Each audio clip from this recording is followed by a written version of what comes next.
G'day fellas. I just finished a stream on Twitch and my Steam started updating, and what do you know? We've got us a new patch. So let's get right into it. Looking forward to hopefully seeing some minor balance changes. Let's have a look and see what we've got. So we've got the new event, 7 new profile icons, improvements to game stability and performance, significantly improved the aggression of AI players in team games, that's quite specific, fix certain instances where units would auto-garrison after constructing. Oh, this was a bug I had a lot actually. You'd task a villager to build an outpost, and it would just go inside it. Sometimes the AI was strange. Sometimes they'd go chop trees, sometimes they'd go like on my torp's berry bushes. So yeah, that's interesting. Numerous multiplayer lobby and multiplayer matchmaking fixes, and bug fixes, crash fixes, exploit fixes, and more. Alright, so once again, this is an incredibly good sign. This is the second update we're getting in a week. So really, really, really good stuff. Alright, let's get down to it. Alright, so this is the event, the Winter Wonderland event. So 4 new avatars. To be honest, I don't think I'm probably going to be going for any of these, because there's no Carolian. If that was a Carolian right there, and he was all masked up, I'd totally be going for it. But it's not. So I'm not interested. I'm not even going to take a look. What have we got here? The Cougar, the Ronin, the Indian Monk. Is that what it is? The Indian Monk? No, it's not a Carolian. Alright, so stability and performance. Fixed a crash when setting a rally point for the second time after having played a previous scenario. That's a bit of a strange bug. Fixed bone errors in Tree Yellow River that could cause a crash, which prevented the tree type from visually falling when felled. Okay. Fixed potential memory corruption in some unusual paths through the UI. I wonder if that's the same issue I was having. I don't know if I was having memory corruption, but I was definitely having like a memory leak of some sort. I'm going to restart my game for it to go away. And then fixed a potential crash in AI combat comparison. Okay, so fair few updates to stability and performance. By the way, I don't know how the volume is right now. I'm just going to go ahead and turn that down a little bit, just because I'm looking at the bars right here and it looks like it's getting pretty high. So sorry if that was too high for you guys. UI. Let's have a look at graphics. Corrected the thumbnails and tooltips on the color customization options for the Portuguese and Spanish cathedrals to display correct color variants unlocked for the building. Oh, right, because that's when you go and you click purple and it's like red. And then you click red and it's like green. Well, that makes sense. That's a good thing. UI. Added a new prompt when starting a special event challenge. The dialogue will ask whether you want to play a single or multiplayer to complete the challenge. And then we'll send you to the we'll send you. Come on, get it together, fellas. We'll send you to the respective lobby. Steam users are now able to send invites to ranked parties, even if they've disabled the Steam overlay. I didn't realize that was a thing. That's interesting, though. That's cool. Improve the readability of the UI number representing the total currently selected or garrisoned units. Beautiful. That's a huge thing that needed to be addressed. I'm so glad that they did that. It's incredibly difficult to see. It's so small. It's like incredibly tiny and down there. Just, yeah. So hopefully it's a lot bigger. Hopefully the garrisoned units is like a little bit more prominent, because it's so like it's out of the way, and it's such an important number, because you need to know how much your town center is going to be doing damage. So Russians added the previously missing veteran grenadier to the technology tree. Swedes corrected the technology tree name of the heavy cannon, which was previously listed as a frontier blockhouse. Interesting. Each color customization option for the Maltese cathedral will now unlock the correct color rather than the one of the other colors. I guess that sounds like another issue related to the Spanish cathedrals, maybe? Maltese? Spanish? They're close, right? And updated the contrast of the campaign completion percentage to display more visibly against the campaign's artwork. The French explorer's Heal Injured Units ability now displays the ability name on its tooltip, fixed several incorrect tooltips in the clan description and join policy menus, and implemented various text updates in all languages. Alright, so no huge changes with the exception of that readability, so hopefully that's going to make that look a lot nicer. Now let's get on to gameplay. Oh, attack move. Change the default hotkey for attack move, good, from Control-Shift-Z to spacebar. Great. To address an issue with issuing the command to moving units. As a result, the Find Selected action has been moved to Control Spacebar. Wonderful. I had no idea why it was on Control Shift Z. It's you know, attack and move is such a core command. It really needs to be on like one of those, like one of the core things. And to think that you have to press Control and Shift and Z to get it, like 3 fingers for something you're going to be using that often, you know, it just makes sense for it to be on spacebar. So it's a really good change. I'm sure that they've done it because it was having conflicts, but even if it wasn't, it's still a really good change. Added safeguards to prevent players from aging up or researching technologies from any building. Buildings will now check to ensure that they have permissions to research the given technology. Interesting. It sounds like a little bit cheating. The So Good cheat is now properly displayed between different matches. What is the So Good cheat? I have no idea what that cheat does. Units can no longer be ordered to garrison in a building while it's under construction. This is to prevent the accidental auto-garrison of builders by shift queuing. Oh, that's why they did it. You would like... Wait, how... But surely they would just build... Oh, so maybe if you were like just spamming right-click on an outpost or something, maybe that's why it would do it? I wonder. Chasqui will no longer auto-garrison inside a Tambo they were recently tasked to build. Yeah, okay. So there was obviously a bug going on there. Fixed an issue which could result in town centers activating stealth mode on Malaysian-themed maps. Oh, it's interesting that they identified it to Malaysian-themed maps. This was a problem with the Germans, with the Russians, and with the Swedes. So the type of town center that they've got when they hit the industrial age, it activates stealth mode. It happens on Kamchatka. It happens on... Yeah, it's only a very select few maps, so... Interesting. Malaysian-themed maps. And fixed an issue where double-clicking different find unit hotkeys would fail to perform the latter command. Fixed an issue where quickly double-clicking different find units. I don't know. I'm not sure. Alright, campaign. So it looks like they've just fixed a couple of things. So added the victory conditions of each scenario to the Art of War menu, so players understand the objectives before entering the challenge. That's a good change. Yeah, because I remember doing the Art of War stuff and like the build order one. I'm just like, all right, I'm a total build order bot. Like I've got this down completely. And then I got into the game. I didn't know what I needed to do. So I had to like pause it and be like, all right, well, this is what I got to do. And I had to undertake like a plan on how I'm going to achieve it. I think in the end, I just did a single barracks into double stable or something like that. All right. And civilization balance. Okay. Fixed an issue which could prevent the town center rickshaw from spawning when playing Nomad on the Baja California or Central Plains maps. Okay, sure. Fixed an issue where on occasion the AI could trigger 2 different revolutions. Alright, I don't know how that's civilization balance. That kind of just seems like bug fixes. You know, you see civilization balance and you get excited.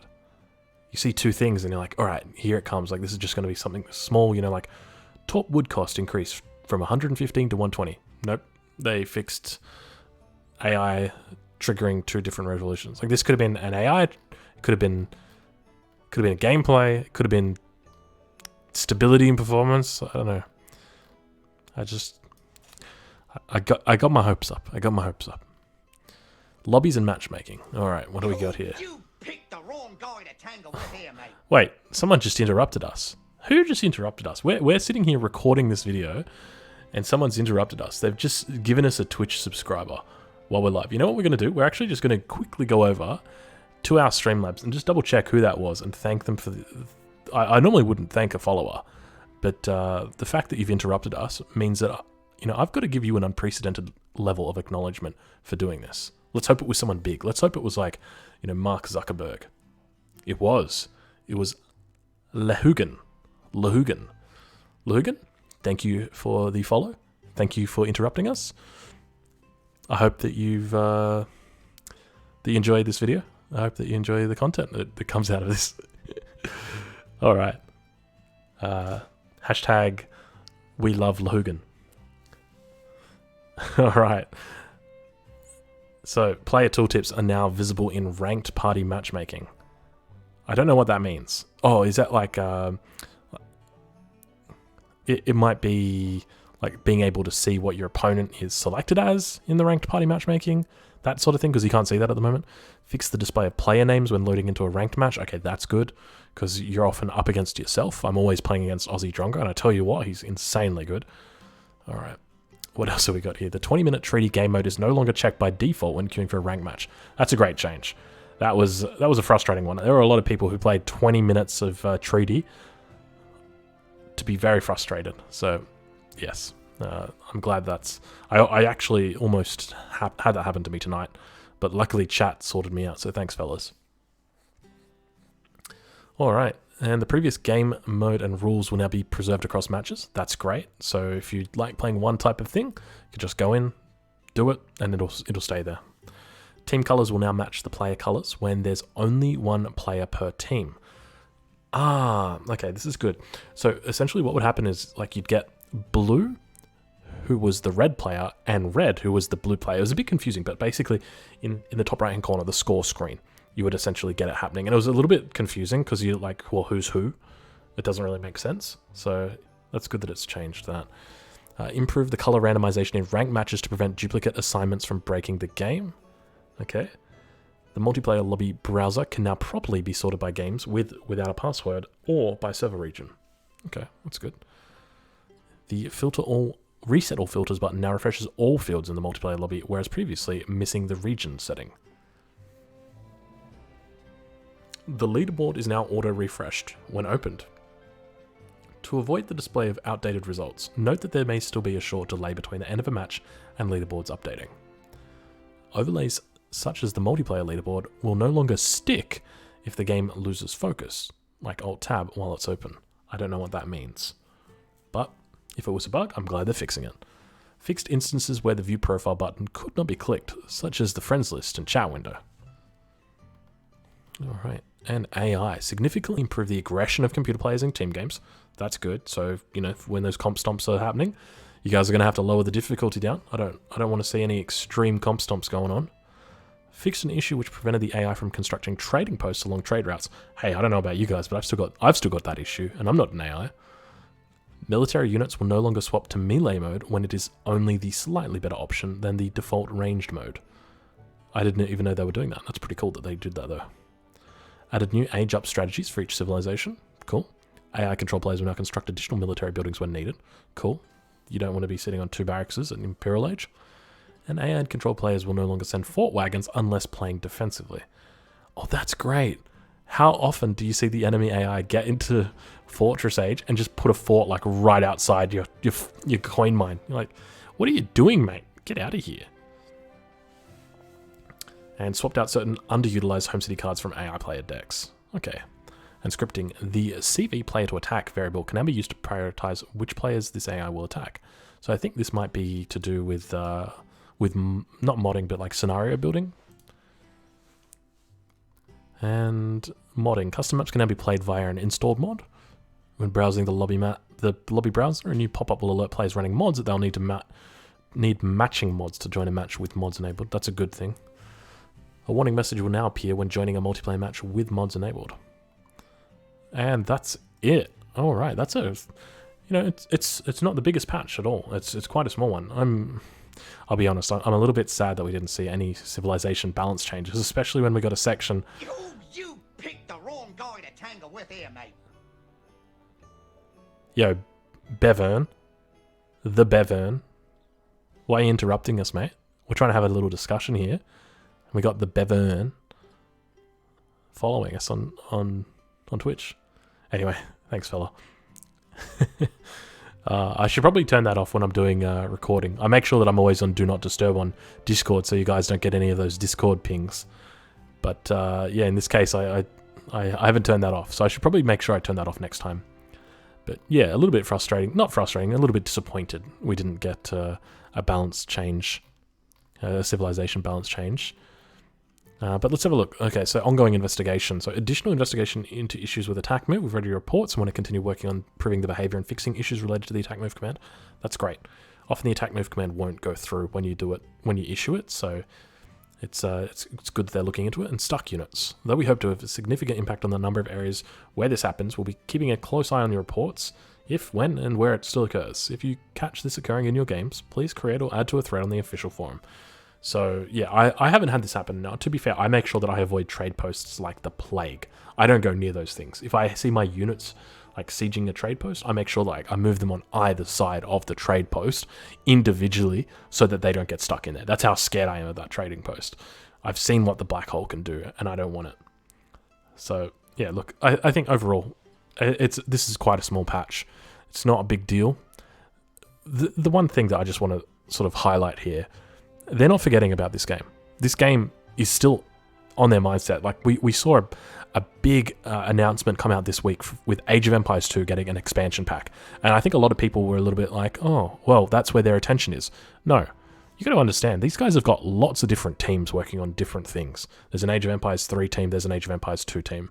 They're not forgetting about Age of Empires 3. They're continuing to update it, they're continuing to fix bugs, and that excites me greatly.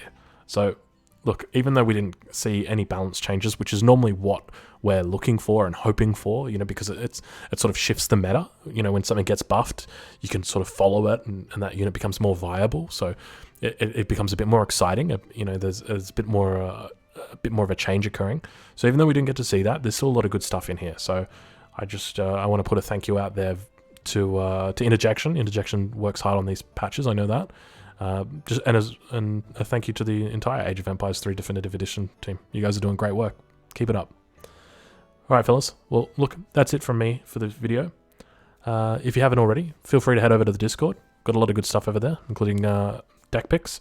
I've made that joke 100 times. So if you haven't heard it before, yes, my deck picks are on Discord. If you'd like to see, head on over. All right. Well, thanks for watching, fellas, and have a good evening.